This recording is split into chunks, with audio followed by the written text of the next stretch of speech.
Hello everyone, welcome to my channel. आज के video में हम बात करेंगे अशोक द ग्रेट, यानी कि एम्परर अशोक के बारे में बात करेंगे, जो कि एक ग्रेट एम्परर हैं मौर्य डायनेस्टी के, जिन्होंने रूल किया था 238 230 230 एक सेकेंड 238 से 232 तक, 238 से 232। ओके।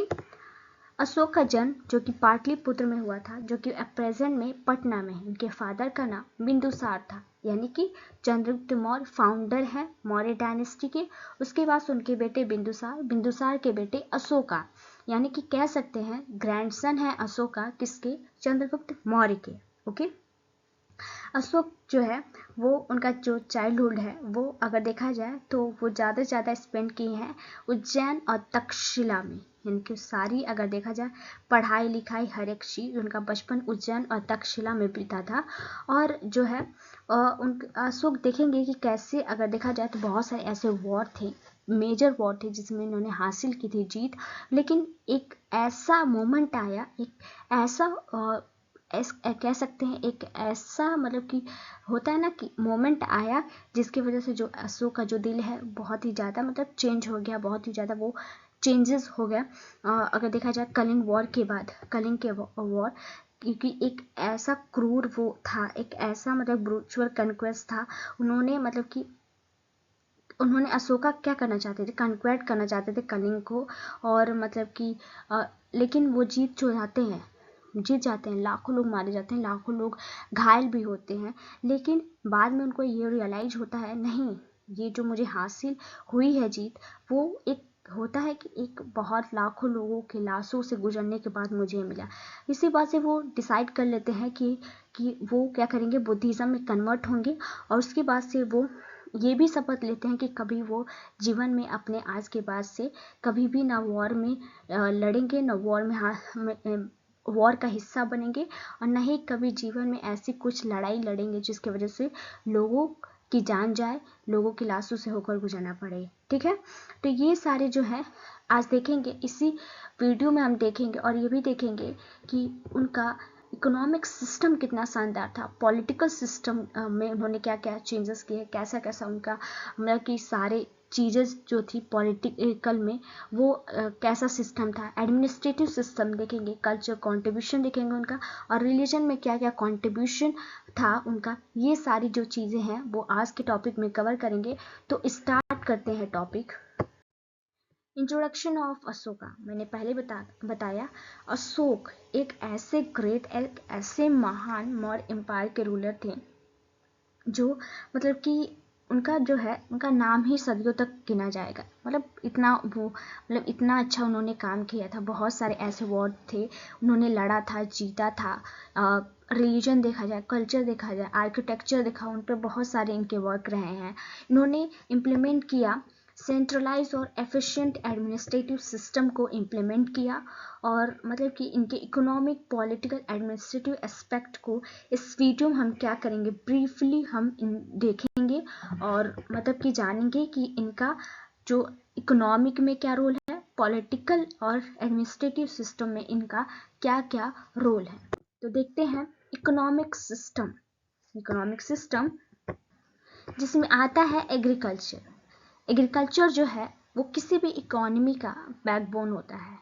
यानी कि अगर एग्रीकल्चर नहीं करेंगे लोग, खेती नहीं करेंगे लोग, तो कैसे इकोनॉमी बढ़ेगी। उसी से वही तो बेस है, वही तो बैकबोन है इकोनॉमी का या किसी भी कंट्री का। मान लीजिए एग्रीकल्चर में खेती करेंगे और उगाएंगे, उपज करेंगे, वही एक्सपोर्ट एंड इंपोर्ट करेंगे।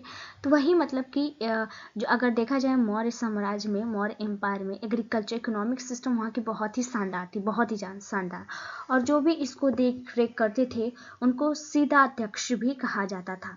जो एग्रीकल्चर, खेती बाड़ी जो भी थी, इसके बारे में जो भी जितनी भी जानकारी होती थी वो सीधा अध्यक्ष इन सब की देख रेख करते थे।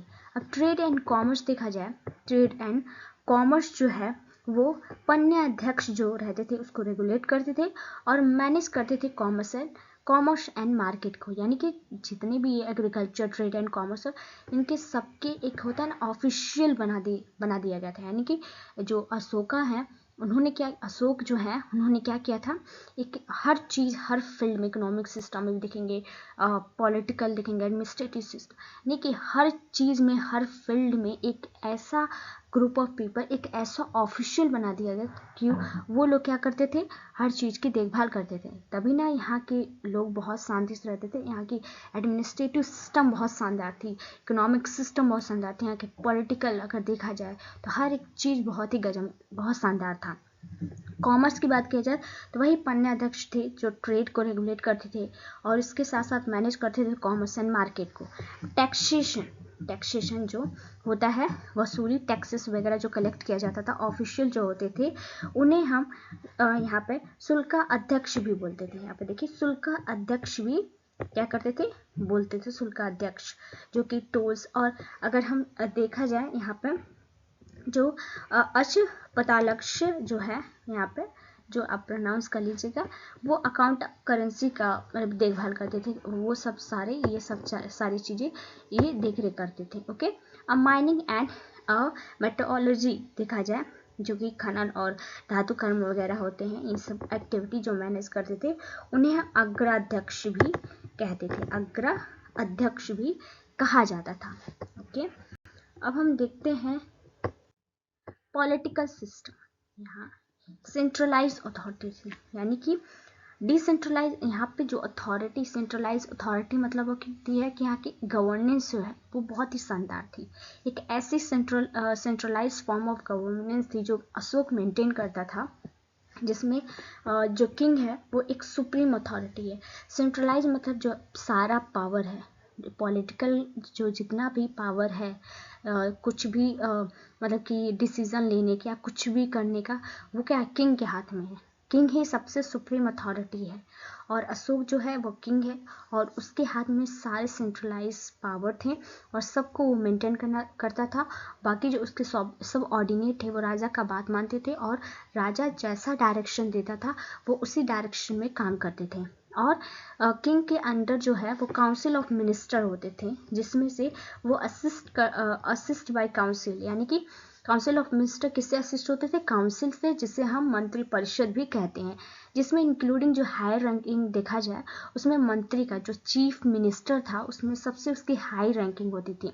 मान लीजिए कि एक राजा है, किंग है, ओके, एक किंग है और उसके काउंसिल ऑफ मिनिस्टर है, काउंसिल ऑफ मिनिस्टर है, जिसमें से जो काउंसिल है वो असिस्ट करेगी किसको, काउंसिल ऑफ मिनिस्टर को, यानी कि राजा को असिस्ट करेगी, जिसे हम मंत्री परिषद बोलेंगे, जिसमें हाई रैंकिंग जो किसकी होती है, मंत्री की, मंत्री यानी कि चीफ मिनिस्टर की होती थी। और उसमें कुछ पुरोहित भी होते थे, जिससे चीफ प्रीस्ट यानी कि पुजारी वगैरह, वो भी, उनका भी रोल बहुत बहुत हायर होता था उस टाइम। यानी कि जितना मतलब कि रिस्पेक्ट और जितना प्रेस्टीज मतलब एक मंत्री को मिलता था उतना ही प्रेस्ट को मिलता था, क्योंकि प्रेस्ट ही सारे जो कल्चरल रिलीजियस काम होते थे, कल्चरल नहीं मतलब रिलीजियस काम होते थे, वो पुरोहित वगैरह ही या चीफ प्रिस्ट ही करवाते थे। इसी वजह से उनका जो है, उनका जो रोल है या उनका जो प्रेस्टीज है या रिस्पेक्ट है बहुत ज़्यादा हो जाती थी उस टाइम पर। और देखा प्रोविंशियल एडमिनिस्ट्रेशन की बात की जाए, प्रोविंशियल मतलब छोटे छोटे यूनिट जो है, empire was divided into provinces.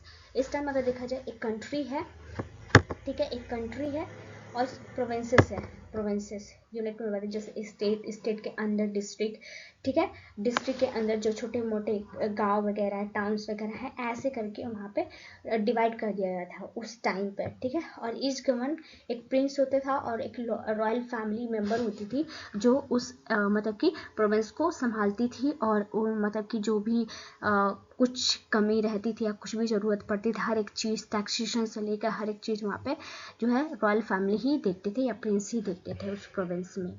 Okay, अब देखते हैं हम एडमिनिस्ट्रेटिव सिस्टम, ब्यूरोक्रेसी, यानी कि अशोक के टाइम पे देखा जाए ब्यूरोक्रेटिक सिस्टम की वो बहुत ही शानदार थी, जिसमें से कुछ वेरियस ऑफिशियल होते थे जिसमें हम अध्यक्ष जिसे कहते हैं, वो रिस्पॉन्सिबल होते थे डिफरेंट एस्पेक्ट ऑफ एडमिनिस्ट्रेशन के बारे में। जैसे कि ब्यूरोक्रेसी में, जैसे कि अगर देखा जाए ब्यूरोक्रेसी क्या होती है, अगर हम देखें एग्जीक्यूटिव जो इस टाइम की है ब्यूरोक्रेसी, पुलिस सिस्टम वगैरह, ये सारे जो है वो एक अध्यक्ष होता था जो कि रिस्पॉन्सिबल होता था कोई मतलब हर एक डिफरेंट एस्पेक्ट ऑफ एडमिनिस्ट्रेशन के लिए।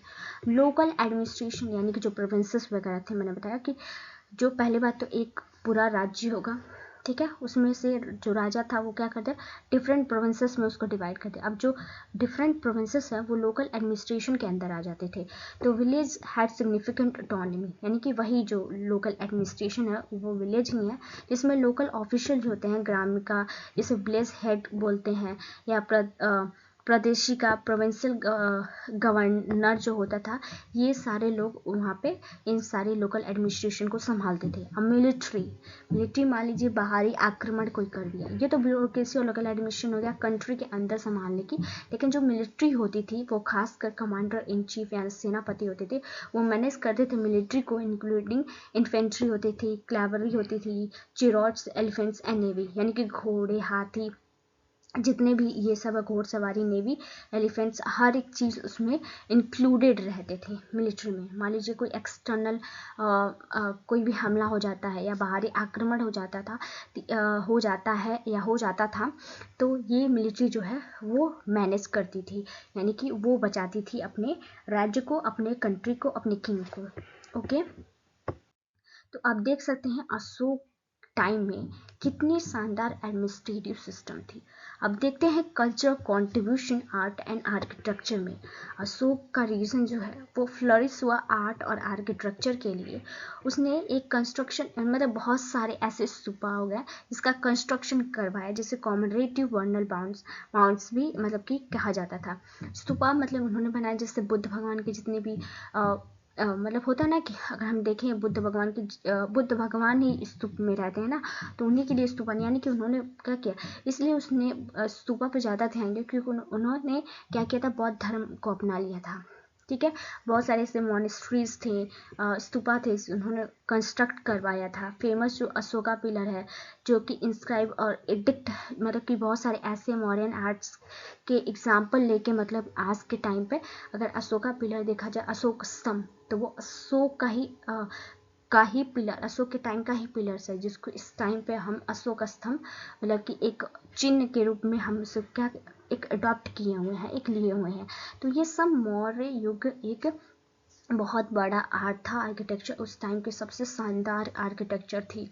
पब्लिक वर्क्स देखा जाए तो उसने पब्लिक वेलफेयर के लिए बहुत ही ज़्यादा काम किया, वो पब्लिक प्रोजेक्ट पर ज़्यादा फोकस करते थे, इंक्लूडिंग जैसे construction of road, rest house, hospital. जैसे कि मैंने बताया construction of road, rest houses लेके, मैंने स्टार्टिंग में बताया जो राहगीर होते थे दूर से जो आते थे उनके लिए सड़क के किनारे किनारे पेड़ उसने लगवाए थे ताकि लोग छाया में बैठे रहें, रेस्ट करने के लिए हाउस बनवाया, रोड का कंस्ट्रक्शन करवाए उसने, हॉस्पिटल खोले गरीबों की मदद के लिए, हर एक चीज़ उसने अपने प्रोजेक्ट बस इम्प्रूव इंफ्रास्ट्रक्चर के लिए नहीं बल्कि एक प्रमोट करने के लिए, एक कल्चर एक्सचेंज एंड यूनिटी को प्रमोट करने के लिए भी उसने बहुत सारे पब्लिक वेलफेयर पे फोकस किया, काम किया।